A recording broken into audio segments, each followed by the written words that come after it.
तो वहीं social media पर तिरंगे वाली डीपी को लेकर मध्य प्रदेश में सियासत शुरू हो गई है। कांग्रेस ने नेहरू के हाथ में तिरंगा थामे तस्वीर लगाई तो बीजेपी कांग्रेस पर निशाना साधते हुए यह कह रही है कि कांग्रेस एक परिवार से बाहर ही नहीं आ पा रही है। इस पर एक रिपोर्ट दिखाते हैं आपको।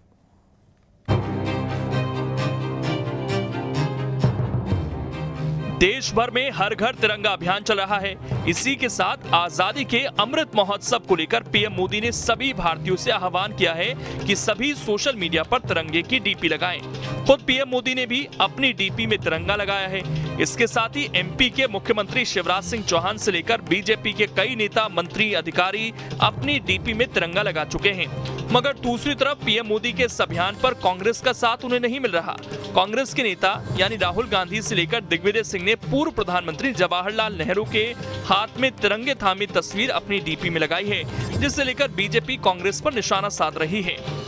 जिस तरह से हम लोग कहते हैं कि नेहरूवियन जो है उनकी सोच है, नेहरूवियन आइडियोलॉजी है, वही लगातार आज भी है। कहीं ना कहीं विदेश की जो दूसरे देश रहते हैं उनसे दोस्ती करने का, गलवैया करने का जो शौक नेहरू को हुआ करता था वो आज राहुल गांधी में भी दिखाई देता है। इसलिए कांग्रेस पार्टी आज भी नेहरू को आगे लग के काम कर रही है। नेहरू के यदि जो अच्छे आदर्श हैं उसको वो आगे करके लेकर अपने आप में आत्मसात करेंगे तो निश्चित रूप से बेहतर होगा। लेकिन डीपी कम से कम भारत के तिरंगे की जब बात हुई, तिरंगे की लगाएं। ये जिस तरह से कांग्रेस पार्टी ने एक प्रपंच पहले रचा था कि अपना खुद का जो राष्ट्रीय ध्वज, खुद का जो ध्वज पार्टी का है वो राष्ट्रीय ध्वज से चुराया था, वही काम दोबारा ना करें।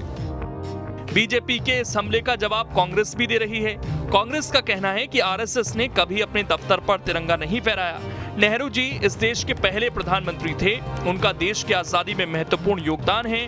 वो हाथ में तिरंगा थामे हुए हैं, इसमें गलत क्या है? भाजपा तो तिरंगा बेचने का काम कर उसका अपमान कर रही है। आज़ाद होने के बाद प्रथम ध्वजारोहण उन्होंने किया तो इसलिए नेहरू जी के साथ डीपी लगाई है। अब भारतीय जनता पार्टी के पास तो कोई भी ऐसा नेता नहीं है ना जिसने आज़ादी की लड़ाई लड़ी हो, तो वो उसके साथ डीपी कैसे लगाते। इसलिए उन्होंने कहा है कि राष्ट्रीय ध्वज की डीपी लगाएं। अब नरेंद्र मोदी हो, अमित शाह हो, तमाम नेता हो, वीर सावरकर हो, दीनदयाल जी हो, हेडगेवार जी हो, अब किसी का योगदान होगा तब तो उसके साथ डीपी लगाएंगे ना। किसी ने कल्पना नहीं की थी कि देश में कभी खुद को सबसे बड़ा देशभक्त बताने वाले राजनीतिक दल इस तरह से तिरंगे पर सियासत करेंगे। बहरहाल एमपी में इसे लेकर सियासत जारी है। आज़ादी के अमृत महोत्सव को लेकर प्रधानमंत्री नरेंद्र मोदी ने सभी देशवासियों से आह्वान किया कि सोशल मीडिया पर वो अपनी डीपी तिरंगे की लगाएं। कई बीजेपी के ऐसे नेता हैं जो तिरंगे की डीपी लगा भी चुके हैं, मगर कांग्रेस के नेताओं ने पूर्व प्रधानमंत्री नेहरू की तिरंगा थामे हुए तस्वीर सोशल मीडिया पर लगाई है।